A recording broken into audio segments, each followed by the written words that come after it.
All right. Well, folks, today's been interesting. Okay, here we have a president who says, I'm going to close down the Mexican border between the U.S. I'm going to close the border. Just going to close it. I'll do it sometime next week, which would be this week. Then he comes back and he says, well, I'm going to give Mexico a year in which to clean up their act and prevent people from coming over to the United States. Then he goes down to the border today and he says, hey, we can't let anybody else in. We're full. Everybody's trying to figure out what this all means. Okay? I mean, it's absurdity, first class. It's a guy wishy-washy, bouncy backy, being born, bong, bong, bong, bong, bong, bong, bong, bong. Now he wants to appoint a guy to the Fed. You remember in the 2012, which for some of you could be ancient, but for some of you, you might remember, this guy had this great plan. It was called the 999 tax plan. Everything was 9% this, 9% that, 9%, And he owned Godfather's Pizza. He didn't know anything about politics. He was elected or appointed to the Kansas City Fed Board as a member. Now Donald wants to put him on the big board, the big Fed board. Then he tells the ICE commander, this is the guy in charge of ICE temporarily. Okay. While he's going down, he basically puts the guy, OTC, how are you? He basically fires the guy or tells him, look, you're not going to get promoted. In fact, I'm demoting you. You're no longer the acting one. I'm going to get somebody else. But you're doing a great job. I'm sure that made that guy's day. This is a guy who used to joke when he had his TV program about how much he liked to fire people. The thing is, Donald doesn't do that. He doesn't do it in person. He does it by Twitter, or he sends somebody else to do it. He doesn't have the balls. He doesn't have the guts. Okay? It's disgusting. The way this guy manhandles people and then hello, Bill. Hello. How he manhandles people and then says, I'm your president. Don't you love me? Everybody should love me. I'm your president. And it's like, yeah, you're the president of what? Personally, as far as I'm concerned, yeah, you're the president, all right. I'm the president around here, Bill. That's true. Okay. Well, let's get into some of the news. All right. Well, why don't you lead us on? What? Lead us on. Well, I'm just letting people know that we're kind of backtracking a little bit since we haven't been on. So some of the news we're going to cover tonight has been in the news. So there might be a little bit of a delay as far as what we're talking about. But probably still the most, top news, I suppose you could say, is some of Mueller's team see their findings as more damaging for Trump than Barr revealed. Some of Robert S. Mueller's investigators have told associates that Attorney General William P. Barr failed to adequately portray the findings of their inquiry and that they were more troubling for President Trump than Mr. Barr indicated, according to government officials and others familiar with their simmering frustrations. At stake in the dispute, the first evidence of tension between Mr. Barr and the special counsel's office is who shapes the public's initial understanding of one of the most consequential government investigations in American history. Some members of Mr. Mueller's team are concerned that because Mr. Barr created the first narrative of the special counsel's findings, Americans' views will have hardened before the investigation's conclusions become public. Let's see, where did I leave off? 1 second.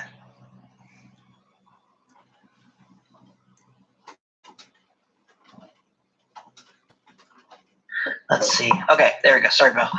Mr. Barr has said that he would move quickly to release the nearly 400-page report, but needed time to scrub out confidential information, which I'll come back to that in a second. The special counsel's investigators had already written had already written multiple summaries of the report, and some team members believe that Mr. Barr should have included more of their material in the 4-page letter he wrote on March 24th, laying out the main conclusions. Okay, so I want to cover that real quickly. Essentially what they did as part of Mr. Mueller's team is they went section by section by section of the entire report, and they created essentially summaries of that information. Why those are important and why we're talking about those is those summaries, although it wasn't the entire report, were written in a way that all of this information that Mr. Barr is saying he wants to redact was already redacted, meaning he could have taken those summaries and released them day one. Okay. They were ready to go. It left out, investigators' tactics. It left out grand jury information. It left out any type of sensitive, anything you wouldn't want out there. He chose not to do that. I wonder why. I mean, isn't that like the crux of the issue here? Is like, I'm not a type of person who believes in like these conspiracy theories and stuff like that. But it's telling to me that you have an investigation go on for almost 2 years, not exactly 2 years, almost 2 years, and nothing leaks from that team. Nothing. There is a single time in my memory that they felt compelled enough to come out and quash something, and that was the BuzzFeed report about what Michael Cohen told them. And they felt compelled enough to come out and speak out against that. I remember but that. Outside of that, they never spoke. They never talked, because that's how you run an investigation. You keep your nose down. You follow the information. You find all the facts, and you write the report. And yet, the report is now out there, and people are leaking. People on his team are leaking because they're absolutely frustrated that a guy who was appointed attorney general purposely because he wrote about maybe, almost a year ago, that he felt that there wasn't a strong standing for the investigation to begin with, and that obstruction of justice is essentially nothing, and essentially gave his resume in an opinion piece for Donald Trump to hire him. Correct. And there is no excuse why that the Democrats on the House committees don't have the full report. It's mind-boggling. And I understand, because we're going to talk about that here in a second, that you have Senate Republicans blocking the resolution to release Mueller report for the 5th time. This is the 5th time that Republicans led by Senator Rand Paul, and Senate Majority Leader Mitch McConnell have blocked the resolution, which passed unanimously in the House last month. Paul has argued in favor of an amendment calling for the release of the communications between Obama-era intelligence officials that he says could shed light on potential, quote, misuse of power leading up to the launch of the Trump-Russian investigation. So we're going back to that stuff. It's like, oh, well, we investigated this, but let's figure out what, Obama did and what Hillary Clinton was doing. It's crazy that we're living in this country. Well, Donald's doing everything he can to prevent us from finding out the truth, because he knows that once the truth is found, it won't set him free, but it'll set us free. And he doesn't want that. He doesn't want anybody to know what kind of a conniving little thief he is. Okay? I agree. And then we go into House Judiciary Committee authorizes subpoena for full Mueller report. the House Judiciary Committee on Wednesday voted 24-17 along party lines to authorize a subpoena compelling Attorney General William Barr to turn over Special Counsel Robert Mueller's, quote, full and unredacted report. And again, they deserve it. These are people that we elected and appointed to represent the American people. The American people paid for that report. And I understand that there is a national security, effect sort of thing that they want to prevent some of that information going to the full public, but that should not apply to the House Judiciary Committees. And it's like if this is truly a report that fully, exonerates and, it's glowing review of Donald Trump, then you put it out there. And they continued delays and they continued, oh, well, we're going to redact this, we're not going to do that. Makes me believe otherwise. And now we have his team, some of the investigators on his team coming out and saying, oh, actually, the obstruction of justice stuff was much more damaging than how William Barr was putting it. Mm-hmm. So I guess we'll have to see. Well, you're not going to get it. They'll get it, but they'll have to go to court because Donald doesn't want the truth, just like his taxes. Okay? He'll fight it because he doesn't want people to know, hey, I'm a conniving little shit who has successfully avoided the law, done other things that people would be astounded if they found out. So I'm just going to do everything I can to prevent people from seeing the tax return. And since he's a liar and has constantly lied to us, we can never trust him. I mean, it's just one of those things. You can't sit back and say, well, Donald said this, and let's give him some more time. Okay? Collins, how are you? The point of the matter is you can't give him more time because he's been lying.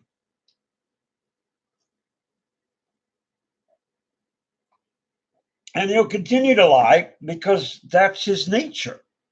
He is, folks, he is an habitual liar. An habitual liar is someone whose makeup is such that lying is what truth is to us. Our willingness to tell the truth, our willingness to say, Dev, you're not doing your job properly. Instead of saying, Dev, you're doing a great job. I really love everything you're doing. By the way, okay, report to personnel. They want to talk to you. And then you go to personnel and they say, oh, you've been fired. And you're going, wait a minute. He just told me I was doing a great job. And now I'm being fired. See, we have to be honest with people. That is a trait. It's an inborn trait. Donald somehow lost that trait and replaced it with deception and lies. That's true, Joshua. On average, he tells about 22 lies a day. Yep. And they, they rank in, extreme lies that are very disproven. For example, we could point out just the other day,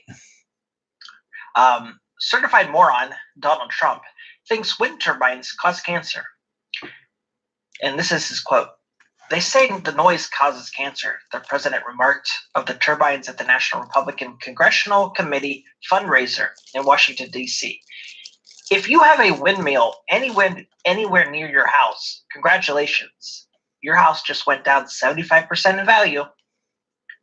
As virtually everyone on the internet was quick to point out, on planet Earth, cancer is not caused by noise, wind-induced or otherwise. Meanwhile, an energy source that does tend to cause health issues is coal. Coal is an extremely dirty fuel Trump loves and has attempted to bolster with among no success, aside from costing more to produce than any other sources of power, and in addition to enormous air pollution side effects, coal also emits greenhouse gases in large amounts. Well, if everybody... So we have an idiot in the White House who thinks What? Well, I was going to say, going back when cell phones first became popular, there was a theory that if you put a cell phone to your ear, it would transmit the brain, could damage your brain. Now, this would be devastating for the cell phone industry. So they ran tests.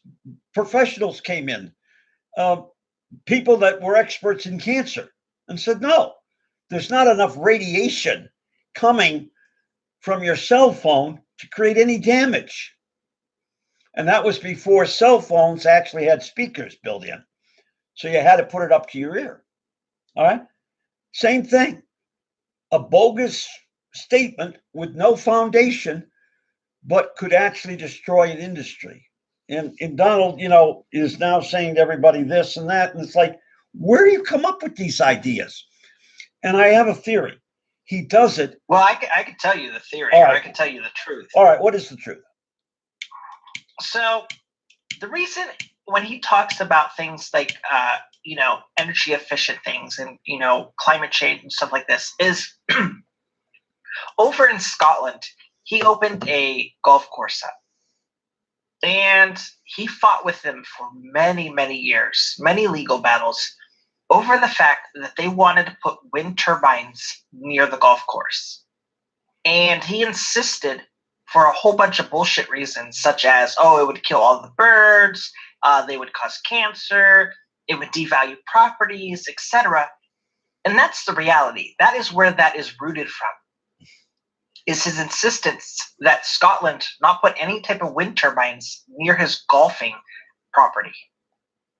And it's kind of spiraled out from there. Right. And the principal reason, by the way, was aesthetics. Okay, that was the real reason. He didn't like the look that they would have while you were golfing.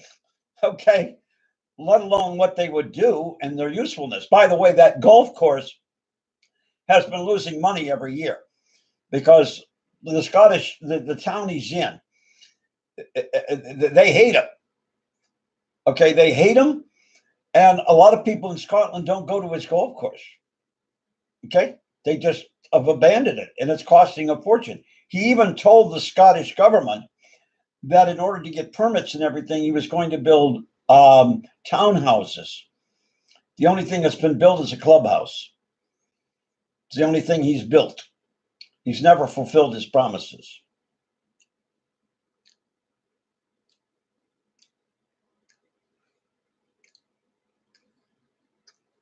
Well, that's true. Joshua, you're right. Okay, he either makes it up or he hears something that he likes. Like there's a new rose coming out that will be blue. And, you go, a blue rose? A rose that's actually blue? Oh, yeah. I can't wait to put them in the White House. And horticulturists all over the world are coming out and saying, no, there's no such thing. You cannot make a blue rose. It's like, I don't care. I just said it. I think the other reason also is that he's trying to change the narrative. Whenever you're put into a corner, what do? You come up with some absurd remark that now makes the media go, what? Oh, let's talk about that. And then we get away from the issue, which is what we were talking about that got him in the corner. And then he sits back there and says, gee, I'm doing a good job, folks. I heard an interesting thing today.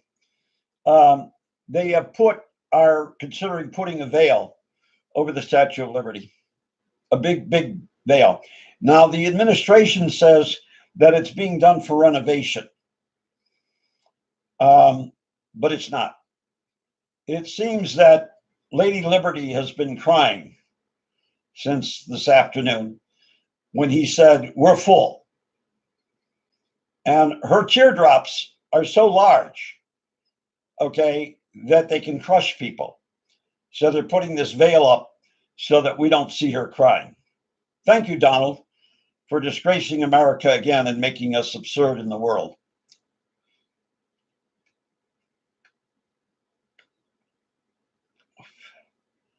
I'll tell you, folks. I've been harping on it. I was hoping it wasn't going to take this long to flush out the swamp and to get rid of the biggest waste dump that sits in the White House chair and put it in the swamp and then drain the whole thing out. Now, the big problem is, where do you drain it to? Of course, Donald would say, put it in the Potomac River. It's easier, it's cheaper. Truth of the matter is, it's so highly toxic that they would have to build special kinds of containers, because I don't think the acid that's in that swamp would eat through the regular tanks that are now used to ship, acids and other toxic chemicals. I mean, this guy has just disgraced us, made fools of us, said one thing on Monday, it changes on Tuesday. Wednesday, he repeats what he said on Monday and said it didn't change on Tuesday. And then on Thursday, he says what we heard on Tuesday is a contradiction of what we heard on Monday, which is a contradiction of what we heard on Wednesday. And this is now the truth on Thursday. And you're going, what? It said it. It is really pathetic that we have that kind of a bozo sitting in the White House. And thank you, Trumpites, you stupid people, for electing him.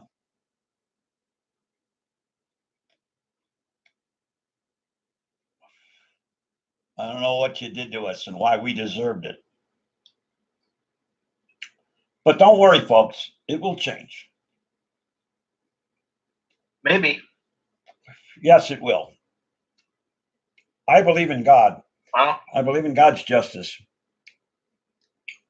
I don't think God works like that, though. Sure, he says. You must have a clean heart, not a heart of stone. Okay? But of course, Donald doesn't have. Trump falsely says law prevents him releasing tax returns under audit. Yeah. President Donald Trump said erroneously that the law is on his side to fight House Democrats' attempt to see his personal and business tax returns. Hey, I'm under audit, Trump told reporters Friday as he was leaving the White House for a trip to California's Mexico border. He added that the law on releasing tax returns is, quote, 100% on my side.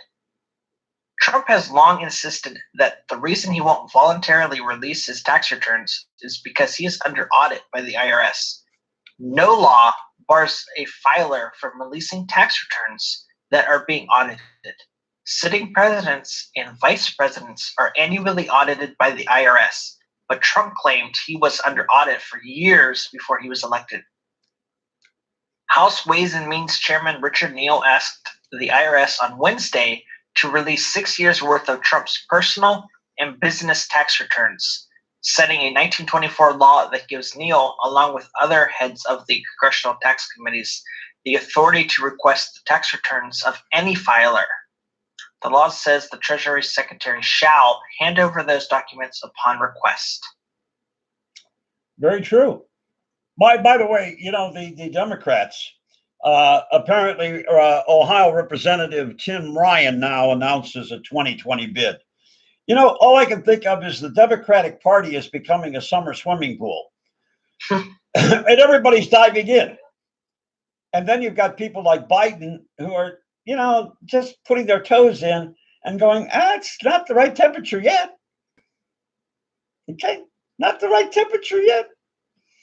So we'll wait a couple of weeks and everything else like that. And it's just like a big summer swim, like you find out, hey, my neighbor's got a swimming pool.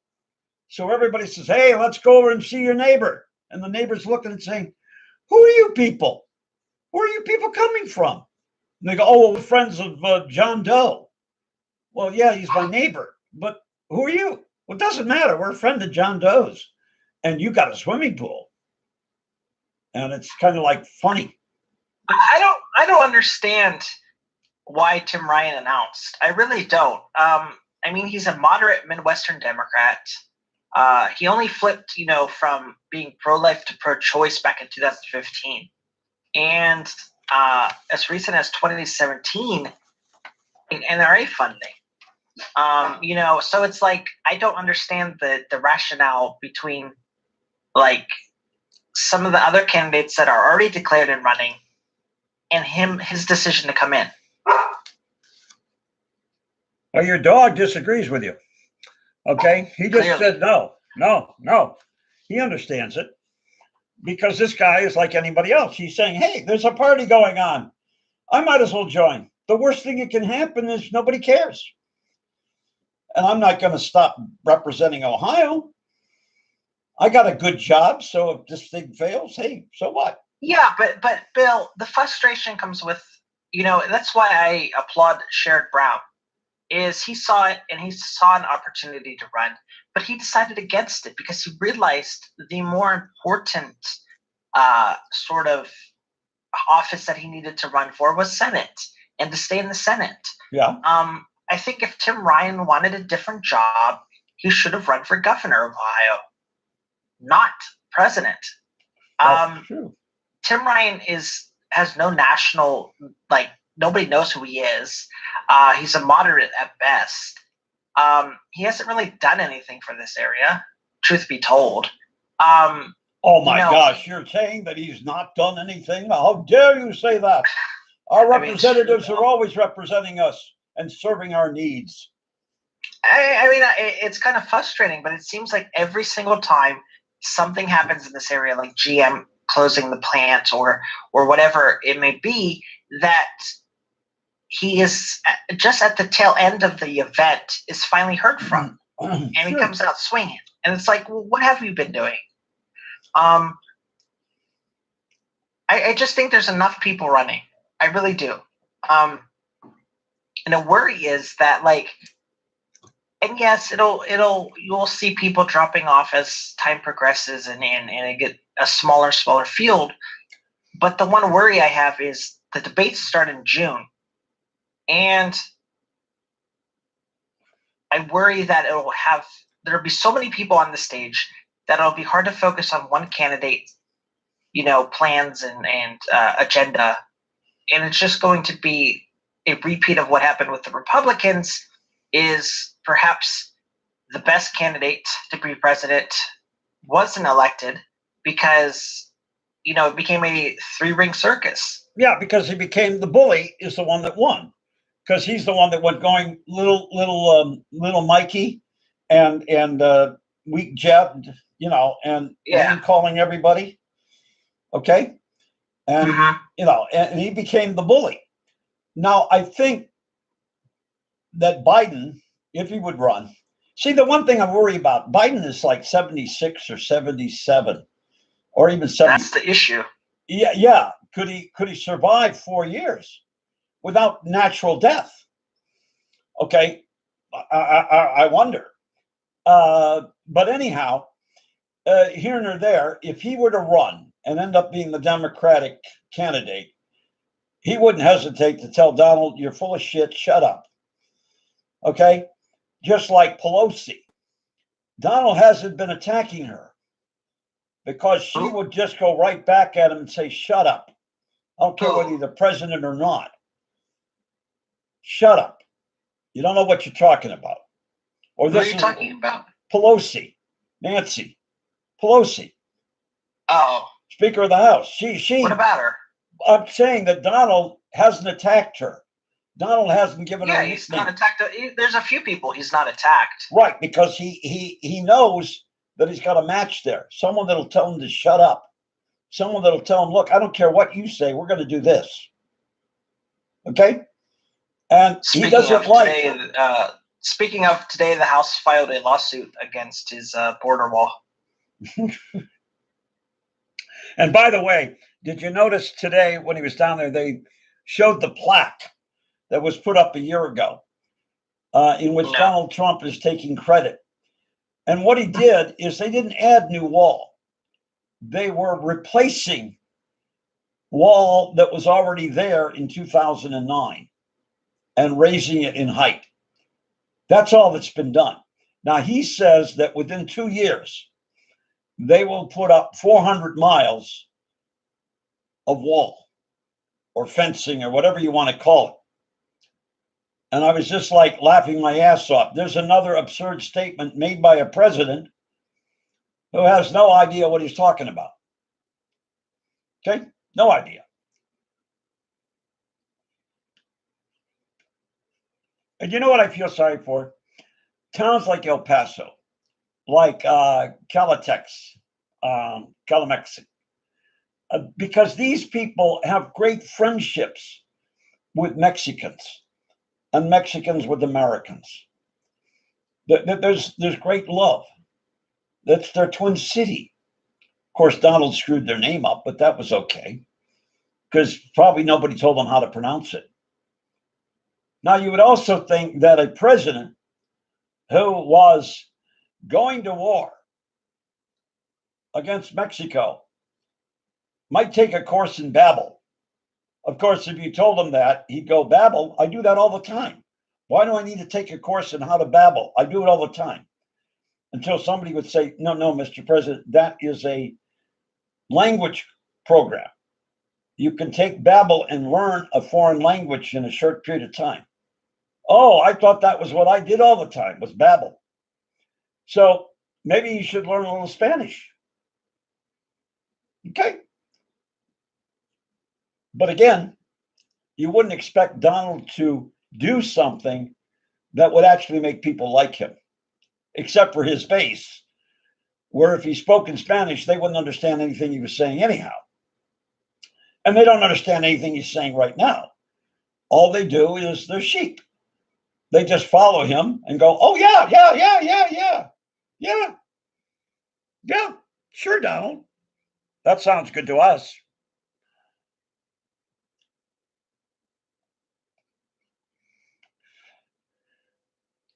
Now, Senator Elizabeth Warren unveils a bill to make it easier to jail executives for companies' abuses.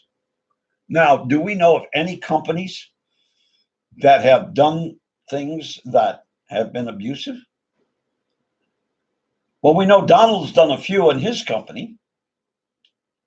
And we know that other companies have done the same thing. And a lot of times, like Enron, Countrywide, Savings Bank, those executives never went to jail, even though they defrauded thousands and thousands of people and created the mortgage crisis. So she's got a point there. Yeah. The bill, called the Corporate Executive Accountability Act, continues the presidential candidate's push to hold leaders more accountable for a firm's alleged abuses. Warren also reintroduced a plan Wednesday that would ramp up scrutiny of big bank executives. Warren's bill would widen criminal liability to include, quote, negligent executives of corporations with more than $1 billion in annual revenue that have reached certain terms related to alleged wrongdoing. It would cover companies' leaders who, according to a summary from Warren's office, quote, are found guilty, pled guilty, or entered into a deferred or non-prosecution agreement for any crime, are found liable or enter a settlement with any state or federal regulator for the violation of any civil law if that violation affects the health, safety, finances, or personal data of 1% of the American population, or 1% of the population of any state, are found liable or guilty of a second civil or criminal violation for a different activity while operating under a civil or criminal judgment of any court, a deferred prosecution or non-prosecution agreement, or settlement with any state or federal agency. Executives could face up to a year in jail for the first violation and up to 3 years for a second. I think that would be good. That'd be good law. Of course, you know what amazes me is the good Lord gave us 10 commandments. And out of those 10 commandments, the United States has created over 50 million laws, both federal and state laws, to reinforce those 10 commandments. It's absolutely amazing. The proliferation, okay? It's just, it baffles me, but that's another thing. I'm sure that God's rolling over going, that's not quite what I meant. I made it simple, folks. I made it simple for you. But again, what do you know? Okay.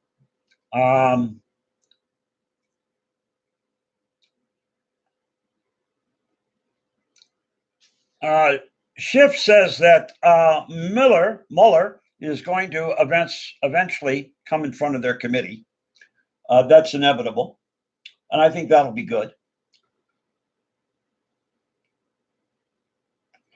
I think that the big problem that Barr has is he already signaled before he got the job, thanks to Donald, that the president couldn't be touched.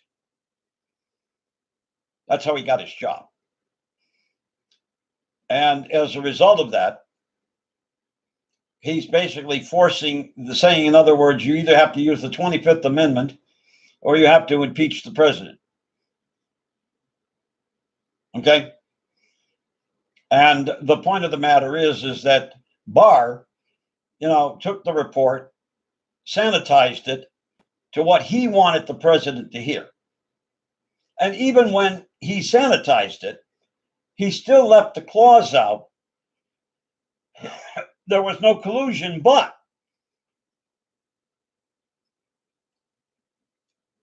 the other half of the coin did exist. And Donald kept saying, no, I've been exonerated of everything. And Barr, never corrected that. He said, no, that's not president. That's not right, Mr. President. It's not what it said. That's not what I wrote. Okay. So there we see an example of laundering something because you want to make it available and you don't want people to see the truth.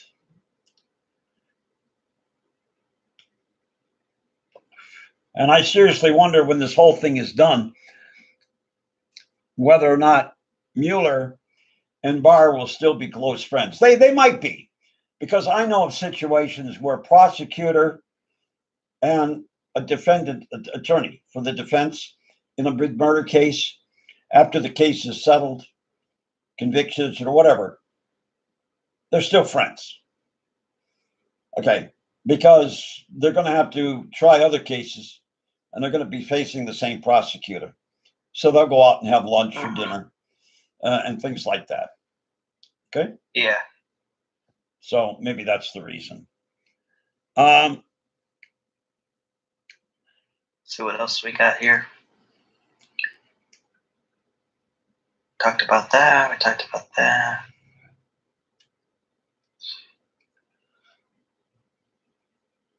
Oh, that was, we talked about Trump backs off closure, threatens Mexico with auto tariffs. President Trump on Thursday walked back his previous threat to close the U.S.-Mexican border this week, telling reporters he's, quote, giving Mexico a 1-year warning to stop illegal immigration and what he calls massive amounts of drugs entering the country through the southern border. If the drugs don't stop or largely stop, we're going to put tariffs on Mexico and products, in particular cars. The whole ball game is cars. If they don't do it, we're going to tax the cars. And if that doesn't work, we're going to close the borders. Yeah, and then he'll watch the economy sink, and then he'll go, hey, it's not my problem. It's the Democrats. Well, yeah, I mean, just speaking of the economy, the U.S. exported $265 billion worth of goods to Mexico in 2018, with approximately $1.67 billion in trade daily between the two countries. Do you know that Go ahead. I'm sorry. Produce, as well as the auto, alcohol, and oil industries, would be particularly strained with a border closure. Trump intends to stop illegal crossings with the closure. We actually export to Mexico more than we export to China. Well, I mean, that just makes sense. I would imagine we export very little to China. Well, we export about $175 billion, a year to China. We import something like 300 billion a year. So that's what causes the deficit. But with Mexico, and Donald said today that was wrong. He said that we export more to China than to Mexico. And I'm thinking to myself, my God, you have a staff of people. What do these people do? Don't you want to say, listen, I want to say this. Is it true? No, Mr. President. More Mexico than China. Oh, okay, thank you. Just like when I'm not sure of something, I say to Deb, what's the answer? And he gets me the answer.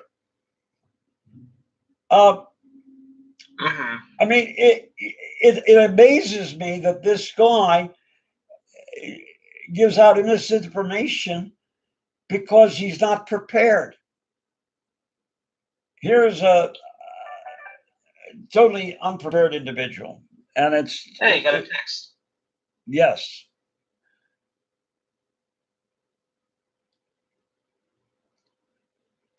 Oh, okay. I know who that is. Okay, that's good.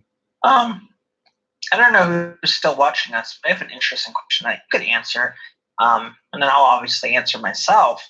Is you're given immortality, but the cost is being sent back 2,000 years. Would you accept it, and what would you do? Oh, I'd take immortality. Because 2,000 years is nothing. You'd be sent back 2,000 years. I'd be sent back 2,000 years? Well, with all the knowledge I have now, I'd be a wizard. I mean, I think I can tell them all about windmills. I tend to agree with you. Like, that would be cool, but think of it like this, Bill. I mean, it's the whole idea of like somebody that lives forever. Only you live forever. So you're going to form relationships and romantic and otherwise, and friendships, and those people are going to die, and that's going to happen over and over and over and over again. It happens for thousands and thousands of years. No, that could potentially cause. I mean, it happens right now. The older you get, the less number of people that you grew up with are alive. So what you do, knowing that's going to happen, you form new friendships with younger people in their 50s, in their 30s, in their 20s. And therefore, they're probably going to outlive you. So you're always regrouping. You're always adding new friends so that you don't run out of people. That's what an intelligent person does. Okay? That's what I do. I mean, yeah. Again, you're still going to run into that. I mean, it's like the whole idea of like, kind of what you see in like fantasy stuff is like in fantasy stories involving elves or dwarves or dragons, the longer lived races see the lifespan of humans in relatively the same way we see the lifespan of a dog or a cat.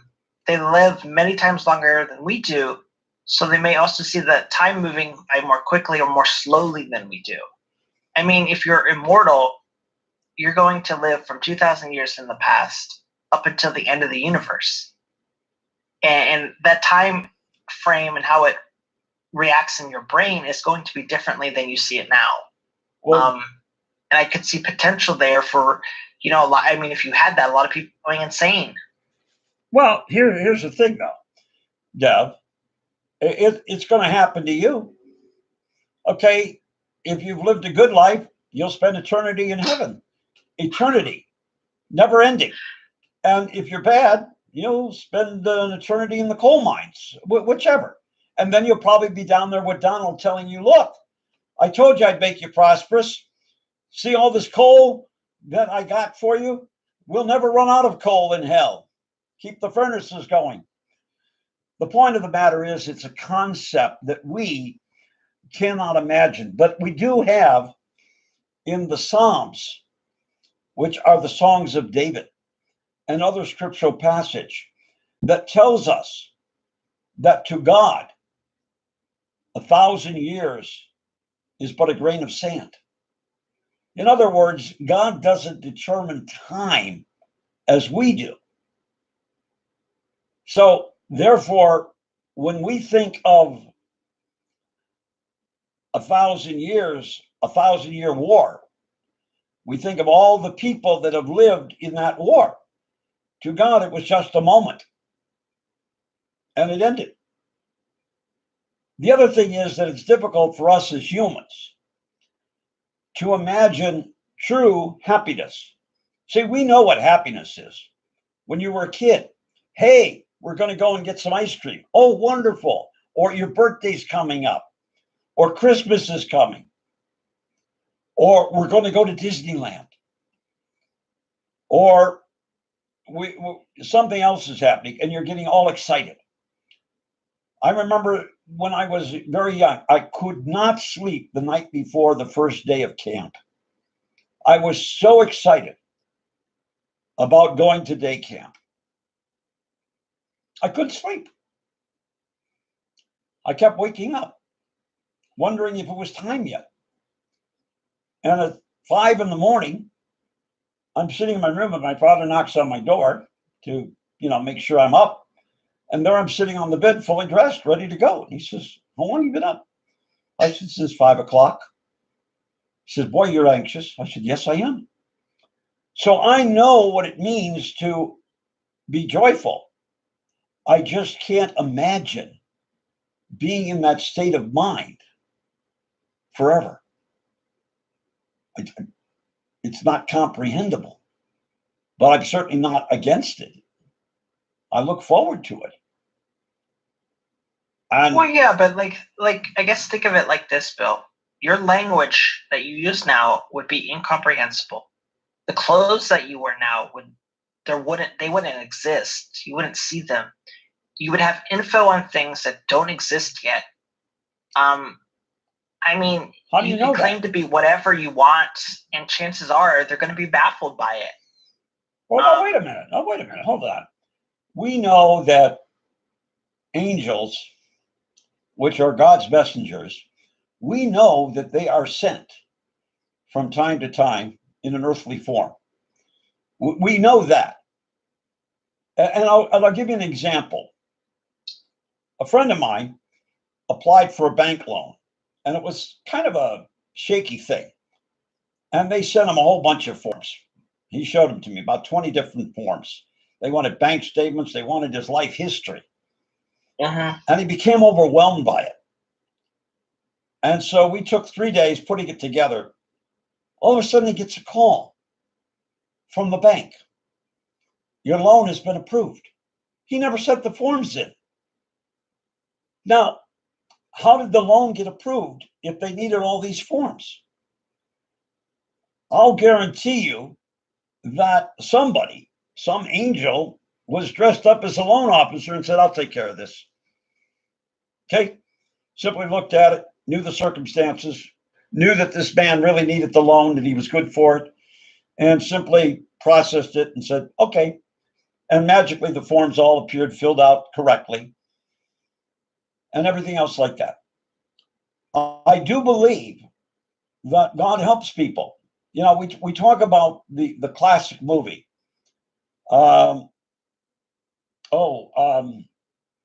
With Jimmy Stewart and Donna Reed. The Christmas one? No, yeah, but it's called, where he wants to commit suicide. He doesn't think that anybody will ever recognize him, and then realizes all the things that wouldn't have happened had it not been for his existence. It's a Wonderful Life. Okay. Yeah, It's a Wonderful Life. And of course, you have Clarence.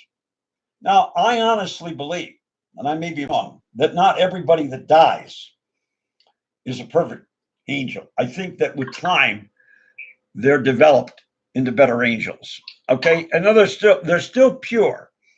They're still good, but they're not perfect. And so they go through a refinement process over centuries or whatever.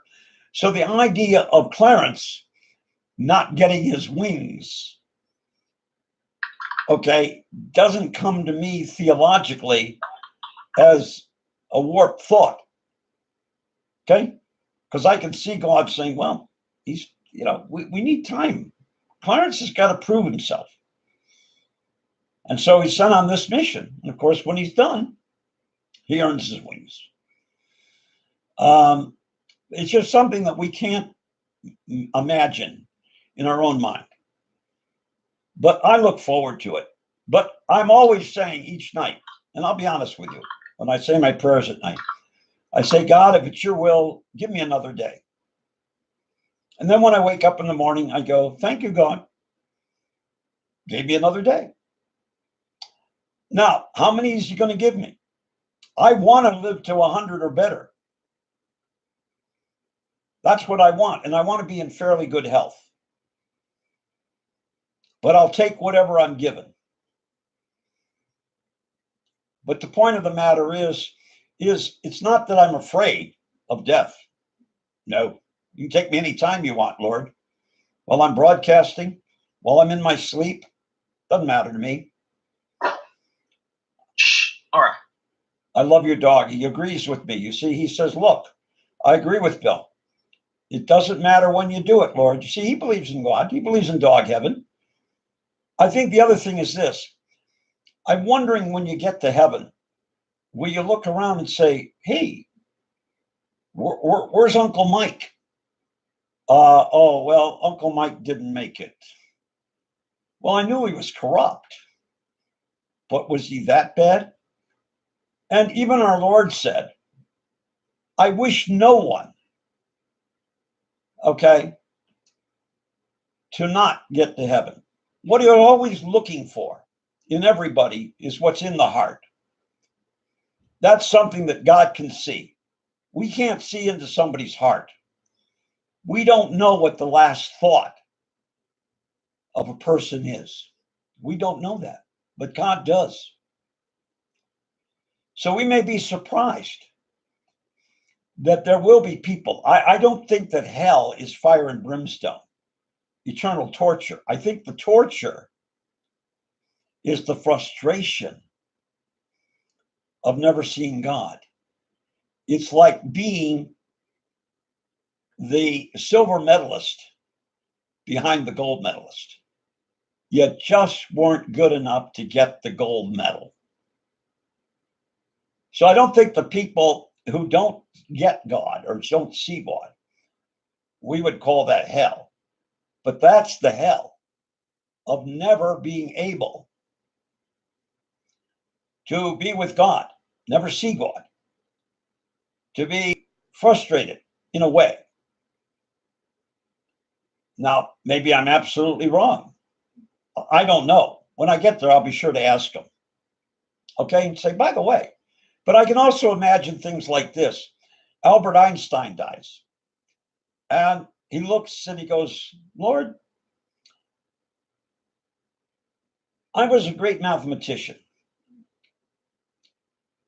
And when I was very young, E equals MC squared. But I tried to find a formula that really combined a universal theory. And I couldn't find it. What did I do wrong? Well, you remember, Albert, when you were doing this equation, you put a 3 there instead of a 1. That's what made the mistake. And you never discovered it. But don't worry. 500 years from now, someone will go over your work and realize that should have been a 1 instead of a 3. And they will formulate the universal theory of relativity, bringing all the forces together. Wouldn't that be wonderful? To be able to sit there? I mean, it's mind-boggling. People say, well, are we going to live? I mean, what are we going to wear? Who cares? I don't think we're going to be like Adam and Eve, naked at birth. I don't know. I don't think we're going to have to worry about, hey, I got to go to the bathroom. Excuse me, I got to leave the meeting. I don't think we'll be hungry. I don't know. One thing you hear all the time is that, celestial hymns. And I'm thinking to myself, My gosh. Spending hours singing? Boy, wouldn't one get hoarse? I don't know. Somebody asked me when the Orlando killing took place in Florida at that gay club, why God let that happen. I said, well, first of all, God didn't let it happen. The guy had free will. He could have not shot them, or he could have shot them. But I'll guarantee you that once the deed was done and they all arrived at the pearly gates, they stood in front of St. Peter and said, boy, this place needs a makeover. We got to get rid of all this white. We got to get blues in here, greens in here, reds in here. We got to liven this place up. So St. Peter said, well, I'll talk to the Lord. The Lord says, come on in. We'll let you redecorate. So maybe it'll be a big rainbow up there. I don't know. But I look forward to it because I cannot believe that this universe just happened by mistake. Oh, it's not a mistake, Bill. Well, it just happened. Okay? Everything just fell into place. No. Because we were told. Is that really is that really that much more fetched though than your own belief system, Bill? Sure. Because here's the point. Let's say I don't think it is. Let's say that you had an omnipotent being that always was, is, and will be. And this person is with the Father and the Holy Spirit, and God is a little frustrated. Mm-hmm. He says, I'm all powerful. I want to do something to help, to create something. Well, let's create humanity. Oh, wait a minute. Let's create a universe. So he starts it with a little bang, like maybe a thought. And over 4 billion years, it develops into what we have. All right? That's not an accident. Okay? That's a design. But what God has also done. But if you look at the human body, you don't see intelligent design. You don't see a well thought out, well organized mind behind it. What do you mean? Because just look at the human body from a perspective of how often it fails. Things in the human body that literally don't make sense. The fact, just for a prime example, is the idea that we eat, we breathe, and we talk through the same hole. That's not intelligent design. You could take the human body and, in the right circumstances, make it so that it was much more efficient, much more effective, and lasted longer. It makes more sense looking at the human body and looking at some of the creatures that we are the byproduct of millennial years of evolution. That over time, the body has adapted, has lost certain things, and thousands and thousands of years down the road, things about the human body now will probably not be true. Things like the appendix will eventually go away. They said that there's, talk that we might lose our pinky fingers over a period of time. Stuff like that will eventually change. We might start seeing less and less body hair over time because we don't really need it as we used to. That if you ran this experiment called, sort of humanity, that it plays out in a way that would make sense more, that there is no intelligent design or that there is no greater being. And this isn't to insult religion, because I think it serves a purpose and I think it helps a lot of people. But if we were being honest with ourselves, if you look at things like the 10 Commandments, or you look at some of the rules and some of the laws, you could ask any average 8th grader in America today to take those same laws and same commandments and make them better. And all right, let's stop there. All right. You're that eighth grader. Mm-hmm. Make them better. What? Make them better. You said any eighth grader could look at the 10 Commandments and make them better. Go ahead. Yes. For example, a lot of them are redundant.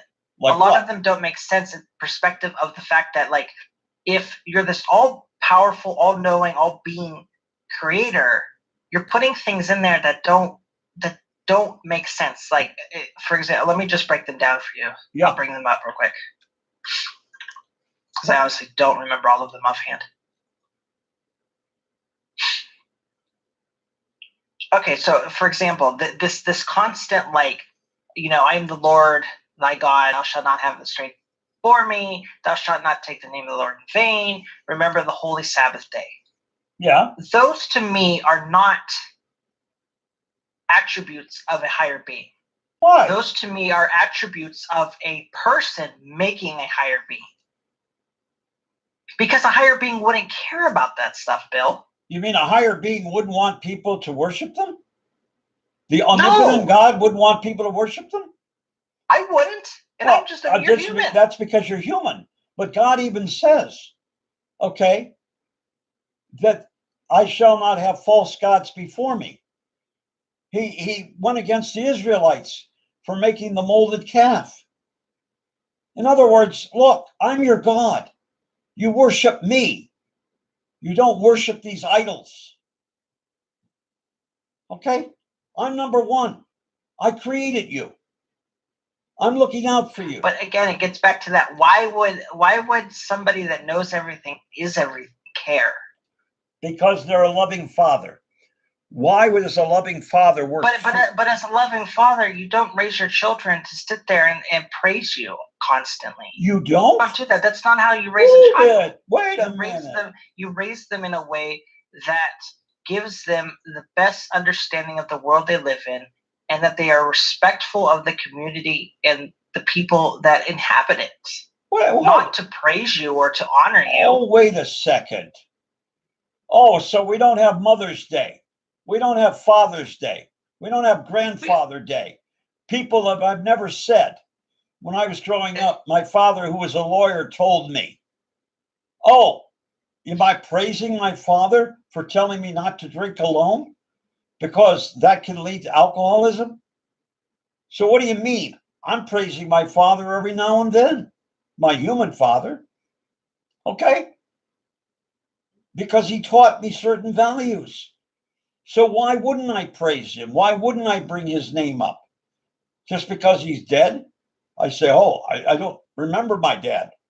Certainly I do. Nothing wrong with that. So that kills that argument. Go ahead. I don't think it does, though, Bill. I really don't think it does. Give me your logic reasoning behind it. Because it's you're not. Let me see how to word it. Worshipping somebody and acknowledging the sort of traits that they inhibited or they gave to you, or honoring the special relationship you have with somebody, is not the same thing as worshiping them. Well, no one said it was. I didn't worship my father. I didn't worship my mother. Okay. Exactly. So if we're not doing that with real humans, because it's not, it then does not make sense that somebody who's even above us to have that same thing happen to them. Why not? So that's because like trying to say, care. wait a minute, that's like trying to say that there shouldn't be people out there that are more intelligent than I am. We should all be the same level of intelligence. Your argument doesn't hold water. See, one of the problems that non-believers have, or Protestants have in many cases, is they accuse the us, Catholics, of worshiping Mary, treating her like a god. We don't worship Mary. We ask Mary for help because it's the mother of Jesus Christ, who's the second person of the Trinity, which is God, three people in one. And as a result, we're asking her for her help. Hey, talk to your son. Now, do we know that ever had an influence? Yes. It's called the Wedding Feast of Cana, where she comes to her son and she says, They have no more wine. And he says, what business is it of mine? Because he's just a guest there along with his mother. And she says to the servants, do whatever he tells you to do. So a little bit later, Jesus goes over to the servants and says, fill these big jugs up with water. And they come back with these big jugs of water. Now they're out of wine. And at a wedding, especially a Jewish wedding, being out of wine, is like a fast food restaurant being out of food. It shows mismanagement on the part of the owner or the one sponsoring the event. So they bring it to him, to Jesus, and he says, give it to the guy running the thing. So the guy tastes the wine. Now he's changed the water to wine. And the guy tastes it. And he says, I'm sorry that I did not give you my best wine. In other words, the wine that Jesus had changed from water to wine was better than the quality of the wine which the man had procured on his own. So we know that Mary has an influence on God. And when she's appeared on earth, like at Fatima or Lourdes or other places, she is always talking, pray. She's not saying, pray to me and we'll stop the First World War, which is what was happening at Fatima. They were in the First World War. She said the war will end soon. She's telling them, pray to God, pray to my son, and the war will end. And it did. Now, there are times when we say to God, I want a miracle. Give me a miracle. Prove to me that you're God. God's saying, wait a minute, you don't understand the relationship. I don't have to prove anything to you. You have to prove to me your worthiness to spend eternity with me. I don't have to prove anything to you. But because I'm a kind and loving Father, I will create miracles. Things that shouldn't happen, happen. At Fatima, it's recorded by the local newspaper that the sun, now it had been raining heavily, and all these pilgrims are standing drenched in rain. And all of a sudden, the sun begins to come toward them. And they think the end of the world is happening. They wanted a miracle. And the sun comes toward them. And then it recedes. Guess what? Everybody is dry. Not a single person is wet. The thing is that there must be somebody out there. We're not an accident. Why do you think that in our civilization of 10,000 years, we've never met an alien, really? We've never come in contact with any signs of audible things from outer space. Now, does that mean there's not life in some form somewhere else in the universe? Maybe there is, maybe there's not. I don't know. Now, Scripture tells us that God says, I will have a mansion for each of you. Well, maybe those mansions are other planets, which is where he's going to put us. I don't know. I know that wherever he puts us, we'll like it. Now, for those of you, and this is an old expression, but it's so true, and it comes from the local priest in Lourdes. Now, you got to realize that the local priest the head of the Catholic town, because Lourdes was very Catholic, like 90%. He's caught with a hard position because you have the bureaucrats who are French and they're agnostic. They don't believe in God. And he says, for those that do not believe in God, no explanation is acceptable. For those that believe in God, no explanation needs to be given. And it's true. For non-believers, I don't care how much theology you throw at them. They're simply going to say, I don't believe it. Okay? To people that have faith, when they read the Summa Theologica, the study of God by Aquinas, it gave them a better understanding. In other words, he put down postulations about the existence of God and helped mankind better understand what they did not know at that time. And that's part of life.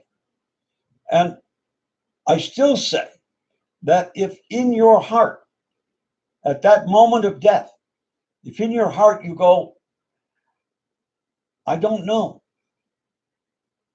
but if you exist, okay, I believe. I don't know what you're going to think. I do remember, though, John Gunther. Now, the father was an author. He wrote several books called Inside Russia, Inside South America. He was a journalist. Now, he was Jewish, and his wife was Catholic. Now, their son, and a movie was eventually made called Death Be Not Proud. It's a short novel, but a beautiful novel. And in that, their son was basically allowed to choose as he grew older, whether to follow his father's religion or his mother's religion or no religion. And he developed cancer, a brain tumor, and he knew he was going to die. And so he wrote what is referred to today as the unbeliever's prayer. And in it, he says that he apologizes for his skepticism. And there's a few other lines that I don't remember, but at the end, he says that if you're truly there, then bring me home. He's saying, I don't necessarily believe it, but if it's true, I want to go there. That's what God looks at. You can have the most sinful life. Don't be surprised when you get to paradise if you see people like Hitler, Napoleon, even Donald Trump, because you don't know what the very last thought was or what was in the person's heart. You don't know that. Only God knows that. He doesn't want to see anybody committed to hell. He wants to see everybody redeemed. He even says that if you bring a non-believer, let's say that for some reason over the years in talking to you, Deb, you finally say, okay, I was Catholic. I fell away, but talk to me. Okay. And eventually you reunite with the church. Our Lord says, if you bring one of those people back, one of the lost sheep back, you will gain eternal peace. In other words, you'll get to heaven, regardless of what you've done. And you wipe out a multitude of sins. Pretty remarkable statement. But imagine somebody, for instance, and we've seen these people, who have so much love for people. Think of the nun in Calcutta who loved the poor. She saw God in every single desolate person in India. And she would care for them, regardless of their Hindu religion, agnosticism, or Catholicism, or Protestantism, or anything. That wasn't mattering. They needed help. They needed comfort. They needed care. Okay? She had such a burning love for people that were destitute. Okay? Now multiply that by 1,000,000, and you have some idea of God's love for his creation. We're his children. He created us. He's also telling us in Scripture that I will never give you a burden greater than you can handle. Now, that's a hard pill to swallow, especially if you have serious medical problems and you've faced death several times and somehow you've managed to get through it, or you have discomfort like I have. But he'll always give you the grace, the strength, okay, to continue, because he knows our limit and he will not push us back past that limit. We don't know the limit, but he does, just like a parent. A parent learns with time how to discipline their children and still retain love.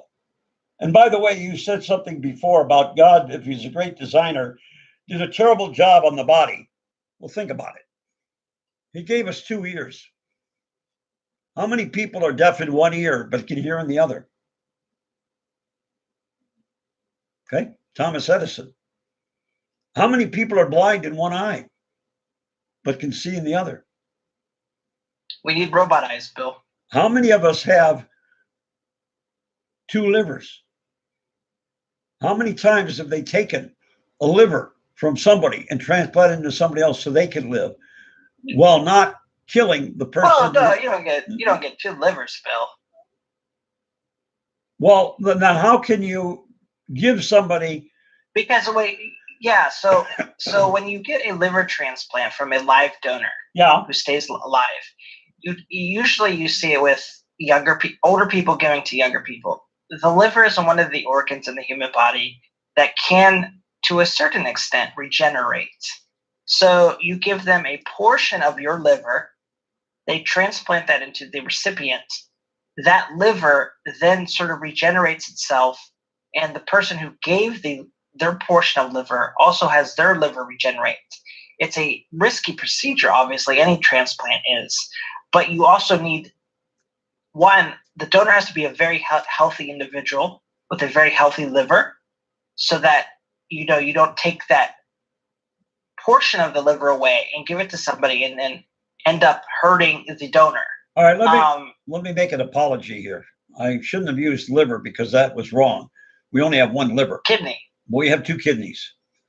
So we have a backup. You're talking about kidneys. Yeah, I meant to mean kidney, but you're right about the liver. But what I'm trying to say is that we're given 2 kidneys. So if one fails, we still can, go through. Yeah. And in other words, the good Lord created a backup system. He gave us an immunity system. You cut your finger, you put a tourniquet on it. Now, assuming the cut's not extreme, the body starts to go in there and heal it. You break an arm, the body goes in and starts healing that break. So what I'm trying to say is that I think God did a pretty good job of looking after us. Now, granted, over periods of time, if we use Darwin, we all evolved from the ape. I'm not sure about that, but if we did, yeah, we don't need a tail anymore like a dog. I mean, if you cut the dog's tail off when it's, very, very young or just born or whatever. I hate that. I know what you're talking about. But the dog can still live. It doesn't. Yeah, but we shouldn't. A lot of places don't do it anymore. But we shouldn't be cropping ears and cropping tails. I know that, but what I'm trying to say is, it doesn't hurt the animal not having a tail to wag. Okay? But what I'm trying to say, I'll cut your tail off. I don't have a tail. I have horns, but I don't have a tail. Well, get Okay. one. All right. Well, I'm not going to dispute that forever with you, but all I'm trying to say is that I'm trying to gain eternity. So we're going to do everything we can to bring you back. Okay, somehow, some way, because that way I'm guaranteed eternity.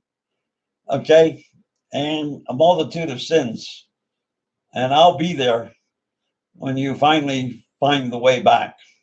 Okay. And by the way, it's not uncommon for many Catholic youth to fall away because the faith is like a seed of a tree.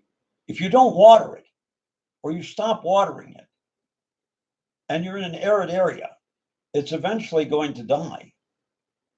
And faith can die because it hasn't been nourished. Maybe as you grew older, your parents weren't religious, so they didn't care whether you went to Mass or not. They didn't care, or they couldn't afford Catholic high school, so they sent you to a public high school. I don't know the circumstances. Quickest way to atheism: go into a Catholic school. Well, the thing is that sometimes it's more of rebellion. No. Okay. I think honestly the biggest problem, and I'll tell you this, Bill, the biggest problem with Catholic high schools is they don't teach about other religion. It's constant Catholicism. And that is a big disservice to the people that attend Catholic schools. I think if you're being sincere with your belief system, then you should also teach kids about things like Hinduism, Buddhism, Judaism, Islam, etc. That there are other belief systems, and here are the differences. And this is what they believe, and this is what we believe. To not have that is just sort of, putting students at a disadvantage. Oh, so wait a minute. Let me see if I understand something. You're saying that if you have a medical problem and you go to your doctor, he should say, well, thank you for coming in. This is my diagnosis. Now, do you want an osteopathic doctor to come in and evaluate your case? Okay. Because Bill, sometimes you get second and third opinions. And sometimes you run more than one test. Right. But the thing is that you're usually running them with the same belief system of that doctor. They're just not sure. Bill, think back to other subjects. So reading. You didn't read one kind of book. You didn't read one book. Math. You didn't learn one type of math. In science, you didn't learn one type of science. The diversity is what makes the student. So in regards to religion, they shouldn't just be teaching Catholicism. But it's a Catholic. Wait a minute, hold it. Why do you think a Catholic high school was created? Why do you think Catholic grade schools were created? Because they wanted to indoctrinate people. They wanted to teach people the faith. Exactly. What's wrong with that? Let's not pretend otherwise. Well, then what about? They wanted good little soldiers who bought, word for word, everything the church was talking about. They wanted, to continue to fill up their churches and get money. And that is what, Catholic churches have been about for years. You see, you're making postulations. No, I'm not. It's a very self-serving organization. Oh. They're not out there because they genuinely care about students. Oh, they don't? I absolutely don't think so. Well, that's because you don't think so. They want to continue to build the numbers out. Okay, so let me ask you a question. What about the Lutheran church system? Were they Lutheran schools? Where they teach Lutheranism? Bill, anytime you're taking a specific religion into a education system, you're doing it to grow your numbers, to indoctrinate people. All right. Now, assuming that statement you just made is true, then we have to assume that Loyola, Catholic University, John Carroll, Catholic University, Notre Dame, a Catholic university, only teaches religion courses about Catholicism. You can't take any courses in any of those schools of other religions. Is that correct? I would imagine at a higher level of learning that there is more diversity. Certainly there is. But in elementary and high school, there is not. It's Catholicism and only. But you don't have the mental capacity. Do you think that is fundamentally untrue, Bill? Oh, wait a minute. You mean to tell me that a 5-year-old can honestly say at night, gee, that was a venial sin, or that was a mortal sin I committed today? They don't even understand what the word sin means. That's why we use all beliefs to them. But the point of you raise well-rounded children. Okay. And we should have schools that are equipped to do that. We should not just be teaching one belief system. All right. Let's accept your point. Then all schools in the United States should be forcing the students to learn 2 languages, English and another foreign language. Yeah, I mean, many schools have it. I don't know if that's state law, but a lot of schools have it that you have to take a second language. That's true, but the point of the matter is you don't take that language until you get to high school. I don't know. And that is the problem, Bill, and I'll disagree with you. You look at other countries, and even here in America, it's less so here. It's less prevalent here. But you look at other countries like Norway, Germany, England, etc., even Japan, if you want to go over to the Asian countries. From the very first time that they enter school, they are being taught bilingual studies because they realize that when a child is young enough to learn a language, it is better for them to also learn a second language. And what language are they normally taught?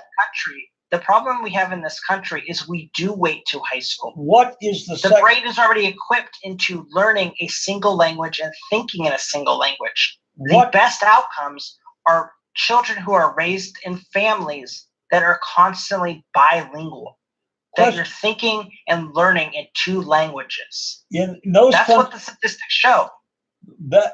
Those countries, what is the secondary language, which is normally taught? English. Why? So you would learn, for example, Norway, you would learn Norwegian as your main language, and then your secondary classes take from a very early age on are English. The same with Germany. You learn German. Why you learn English. Is English the preferred language? Because it's the most popular language in the world. Correct. If you speak English and you travel anywhere in the world, there's bound to be someone who can communicate with you regardless of what their native language is. And you can make the argument that both Mandarin Chinese and Spanish are quickly becoming those languages. Especially correct. Here in America with Chinese or with Spanish. Right, because when you call up something like AT&T, they'll say to you, okay, for Spanish, press 1. That's why the most ideal situation for learning would be to have children learning multiple languages, to have them learning things like music and art and sort of creative classes, to have them learning different sciences, learning different maths, reading nonfiction and fiction books, learning about all kinds of religion, not just accepting or teaching one truth. That's my argument. That is my issue. It disheartens me that so many Catholic churches hide behind this sort of, oh, well, we don't accept federal dollars, even though they do. That's a bunch of baloney. And we could kind of construct our, our agenda based on that of what we want to teach. And there's no real oversight, and there should be. Well, first of all, those funds are usually for programs that have nothing to do with religion. Correct. Okay. So what's wrong with that? But they act, in my experience, they act like they don't accept any bill. That they're not getting federal funded lunch programs at the schools. They'll tell you that up front, that we have lunch programs, okay? That we, with the state of Ohio. In fact, one of the parishes, Holy Redeemer, in Collinwood had so many students, so many fewer students in Collinwood that they took their grade school and they turned it into a K-9 school or K-12 school or whatever it was. And so the federal government, is paying them for students, but they do not teach religion. If the kids are going to go and they're Catholic, they go to RSP. They go to the religion classes once a week for religious instruction. And that has basically saved that parish from having a building that is totally empty. And there's nothing wrong with that because the neighborhood has changed. And so you have more kids coming in that are not Catholic, but have a school within walking distance of their home. But what I'm trying to say to you I think what we're seeing though is the changing in general. I mean, locally here, we're seeing a lot of the Catholic schools and public schools, both of them having to sort of absorb into each other because of the sort of shrinking population around here. That's true. A lot of Catholic schools closed because there weren't enough students to support the school, and it was too much of a burden on the parish. I mean, it costs the parish about $3,000 a year for every student in grade school. Well, the local public schools are having a lot of issues with, as far as like, they'll have outdated buildings that clearly need replaced just because of how much they're failing, and like they will want to raise the taxes, which I usually vote yes on. Like, it doesn't really bother me, but like at the same time, it's like then you look at them and they turn around and they build a huge giant football stadium. Yeah. And yeah, not all of the taxes went to that. Some of that was private donors, but it's like you could have spent that money to build a new school, not a stadium. That's true. That's true. But then again, whose fault is that? Who do you want to blame for that? I blame the federal government because they probably gave them a grant. But usually that stuff is decision making. But they gave them a grant. They said, here's a free grant. Okay. Whatever. But what I'm trying to get across is this. It's not uncommon for a religious group or a secular group. Take the Masonic Temple. Okay. Why are there Masonic temples? Because there's a belief system in the Masonic traditions and their ceremonies that are private and not available to the public. And so they build their own edifice to practice, their creed. Okay. And all I'm trying to say is we don't look at them and say, well, that's not right. They should have the Knights of Columbus in there. They should have the Order of St. George in there. They should have these others. Yeah, they should. Oh. The whole point is you're being absurd. That's almost like saying a grocery store shouldn't just have A&P brand stuff along with, general stuff, but they shouldn't have their own brand in there. If there's a giant eagle nearby. I didn't say they shouldn't have their own brand, Bill. Oh, but I didn't say they shouldn't be teaching Catholicism. But what you're saying. I said they should just be teaching all religion. What I'm trying to say is this. That's like going to a grocery store and saying, okay, in your community, you have a Stop and Shop. You have a giant eagle. You have an A&P. And you have a food fair. Now, in order for you to open up your store, you must display local product from these other stores on your shelves. So you can't just have Campbell's soup and then A&P's version of Campbell's soup at a lower price. You must also have food fair in there. You may also have Stop and Shop, A&P,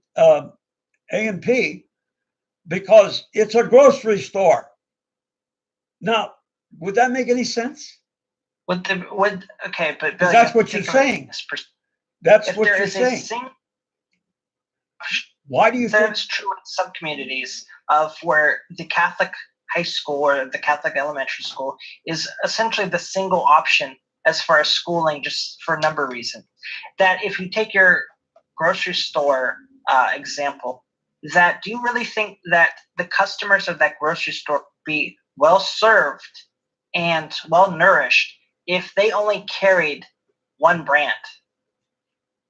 But you're not talking about that. You're saying that this store, we'll call it Giant Eagle, okay, doesn't have the right to have commercial brands and Giant Eagle's brand to compete with them because it's a Giant Eagle store.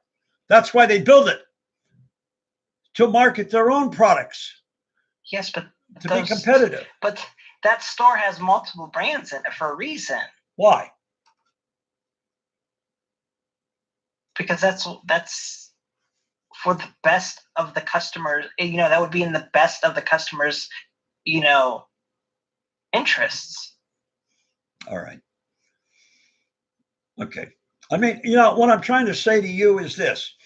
If an institution, regardless of who they are, it's like turning around and saying, how dare the Episcopal Church build an Episcopal church? They should build a church for all religions so that anybody can go in there and worship. A Muslim can go there on Fridays and offer prayers. They shouldn't make it exclusively Episcopalian. How long do you think that idea would last? Church is different than education. Well, no, but you're trying to tell me that because it's a Catholic school built by the Catholic diocese. This wouldn't just be limited to Catholic schools. Well, yes, you're saying that if it's a Catholic, a high school built by the Diocese of Cleveland or a religious order like Benedictine High School run by the Benedictines, that they must or should offer the teaching of all religions so that their high school kids can have a nice selection of deciding what faith they really want to be. Well, why do you think the parents are sending them to Benedictine? So they can learn about the Buddhist religion?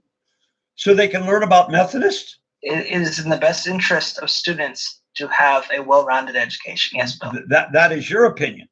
And your definition of well-rounded as it comes to religion is that they should be offered 8 or 9 courses. Now, in case you're not aware, many high schools, including Catholic high schools, offer a course in comparative religions, tracing the roots and history of most religions. Okay? They do have that. Of course, and that's good. I'm glad. I think that's a good thing. And there's nothing, but they're still required.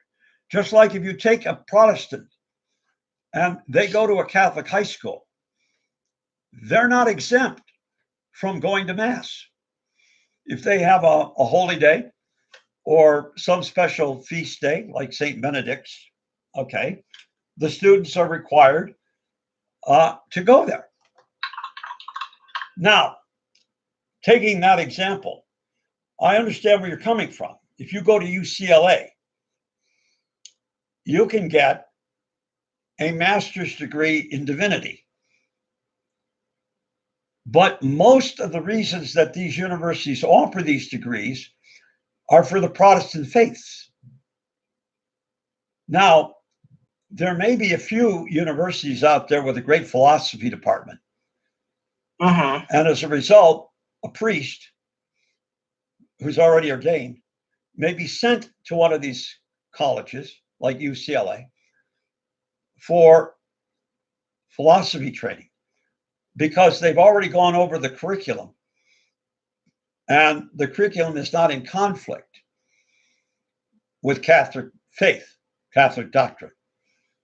And therefore, it's open. I can remember when I was in college, I'll give you a prime example. We had a teacher, a history teacher. Never forget this guy, great guy.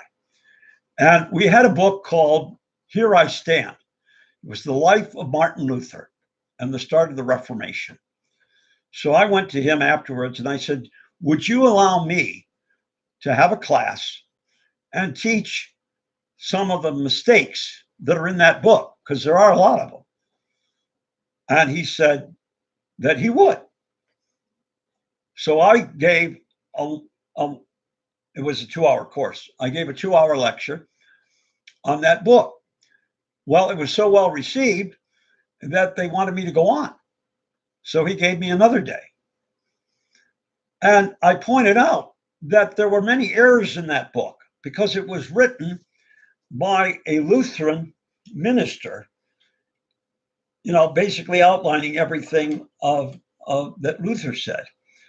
And there were a lot of scriptural errors in there and everything else like that. Because you got to realize that Luther was a Dominican priest.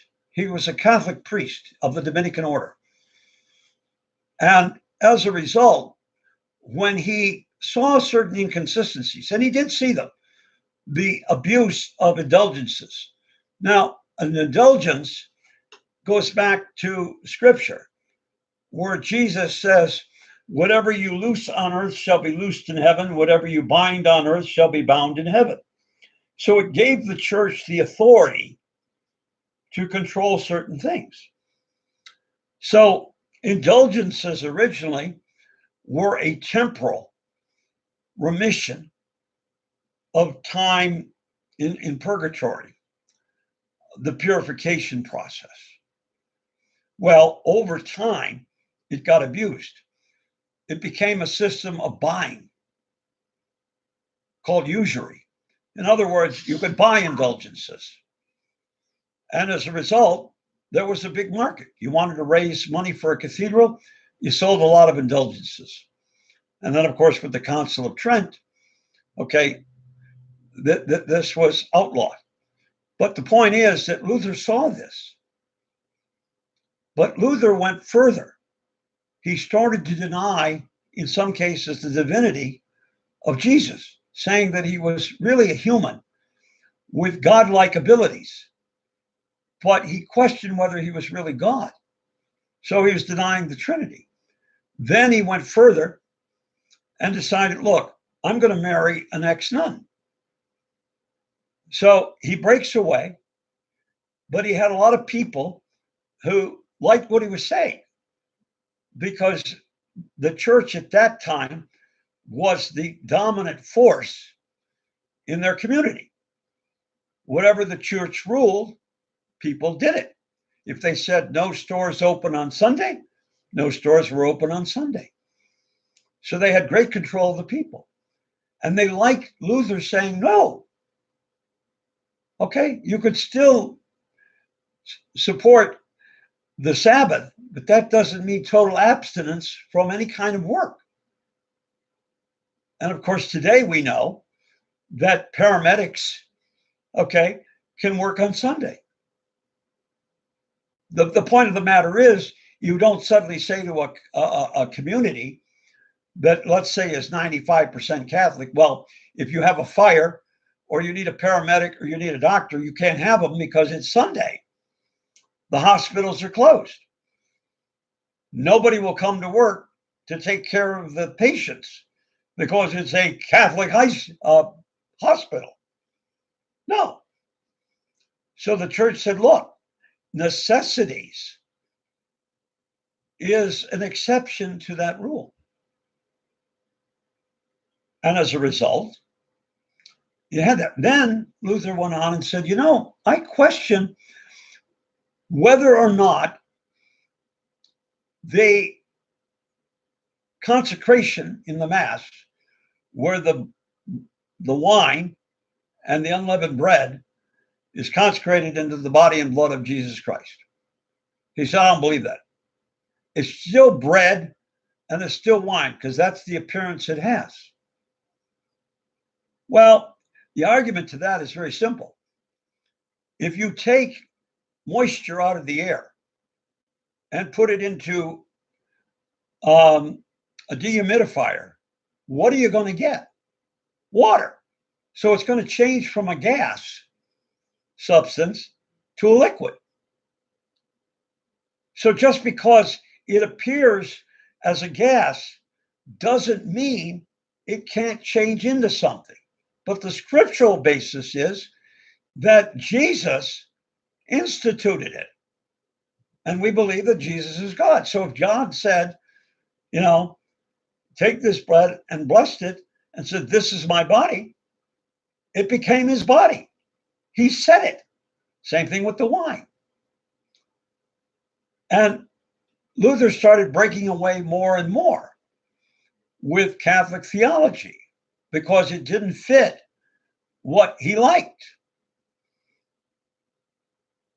And as a result of that, basically the people had to fall away, just like in the early days of the church. Most of the converts were Jews. They accepted the Messiah as the Savior, which the Jewish people had been praying for. But many Jews did not accept the Messiah. And Rabbi Rosenthal once said that if Jews in the early days of Christianity had accepted Jesus as the Messiah, we wouldn't have a Jewish faith any longer because it would die out. Now, the point I'm trying to get across in this, discussion is the fact that people can come up with their own concepts. But one thing the church has done over the centuries is tried to stay with the magisterium. The magisterium is, shall we say, the theologian of the church. Their job is to keep the church on course.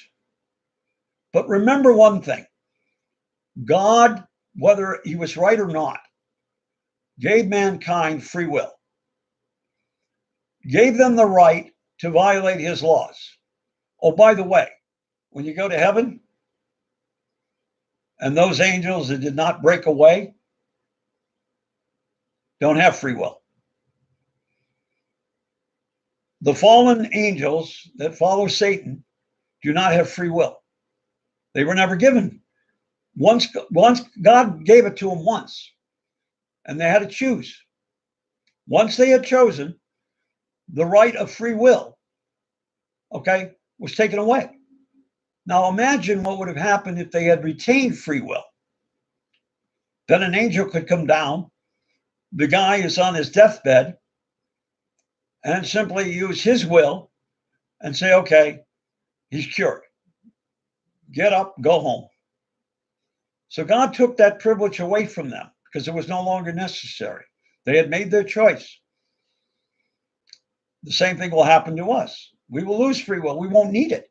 But on earth, we have free will. Now, God even saves people. And I don't mean to be negative toward you, Deb.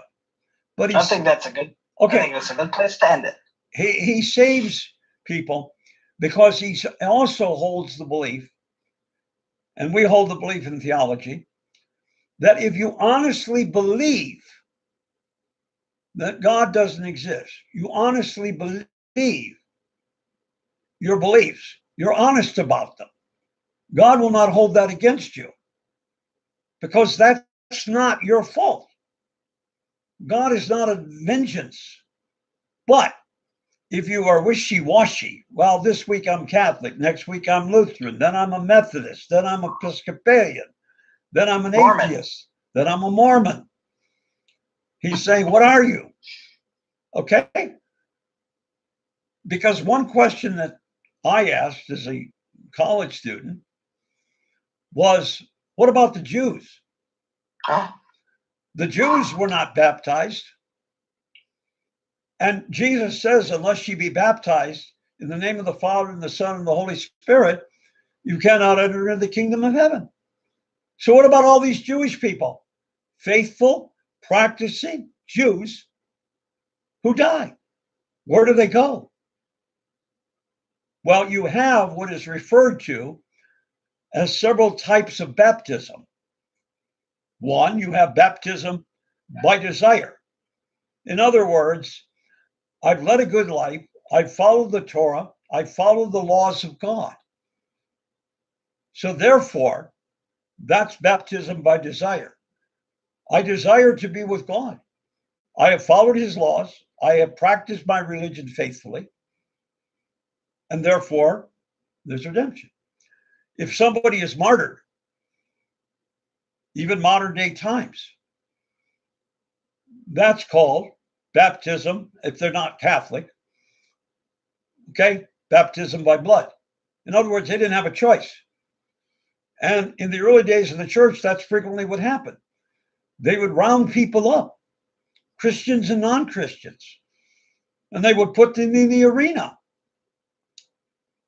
And some of these people knew they were going to die.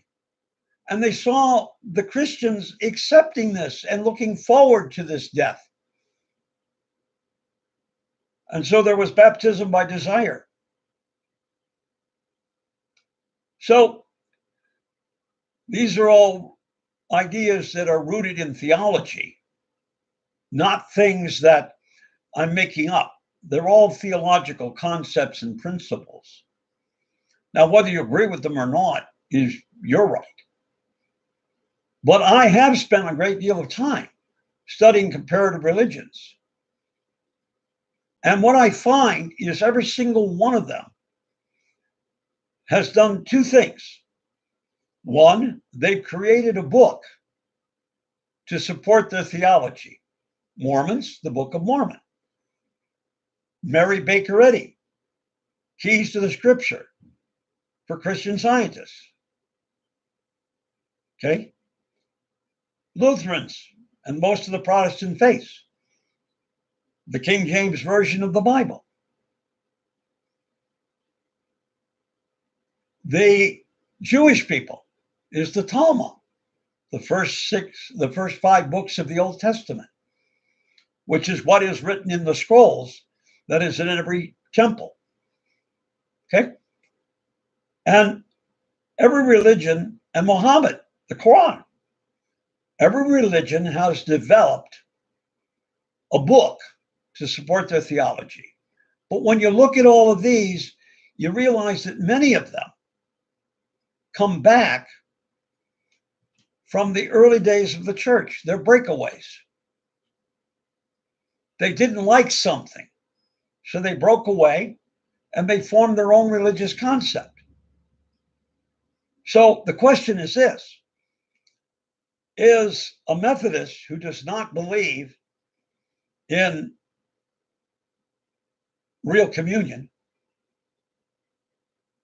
right, or is the Catholic Church, which says it is the body and blood of Christ, correct? They both can't be correct. Okay? But then when you look at Scripture and you look at how they developed this, you found out that Wesley, who was the founder of the Methodist faith, was again a Catholic priest who got disillusioned. Unrelated, but this is a bit of Go ahead. Right. Just came through. A Florida man was arrested for charged burglary after police say he broke into cars in the parking lot of the jail from which he had just been released on grand theft charges.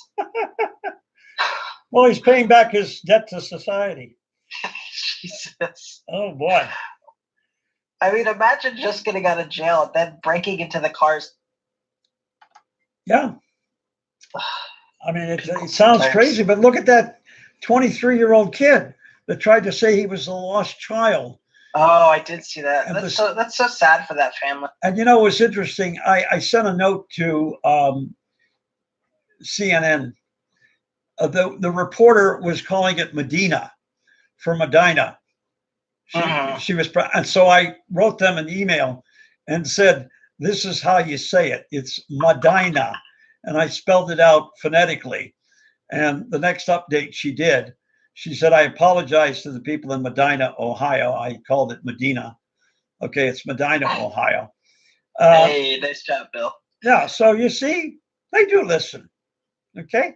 Now I sent the Sometimes. same notice to Fox News, and they said, "Who the hell are you?" So anyhow, they Yeah. said if it doesn't come from Donald, we don't listen.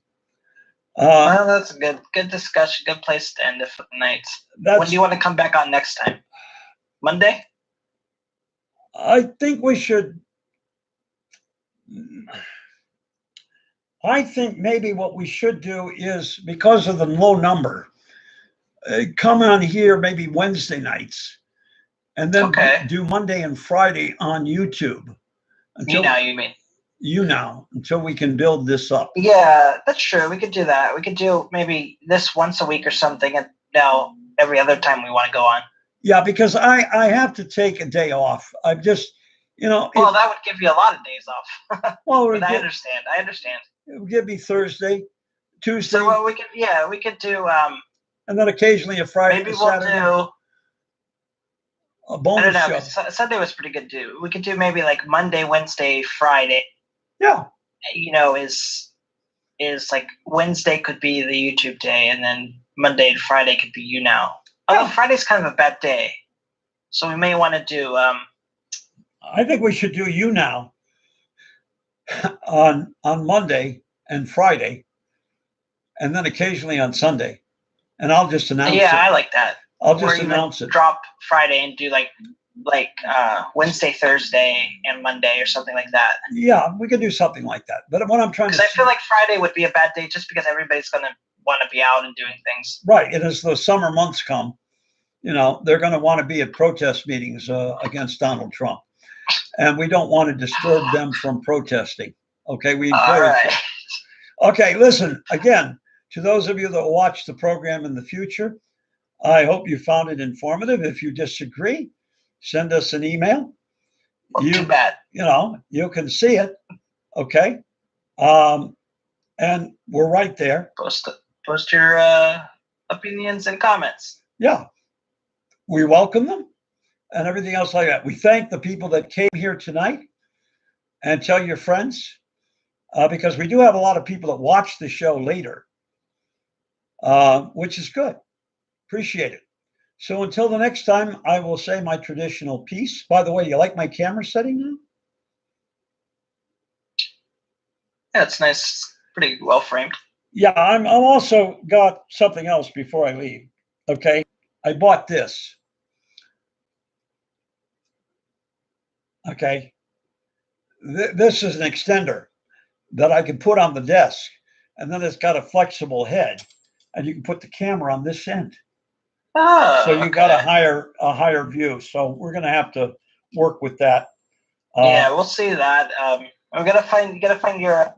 I know. I got to find my other. Those helpers that come. I got to find the cable. Find the cord for your microphone. Okay. Well, anyhow, thanks everybody. Have a good night, and we will see you next Wednesday, unless there's a change.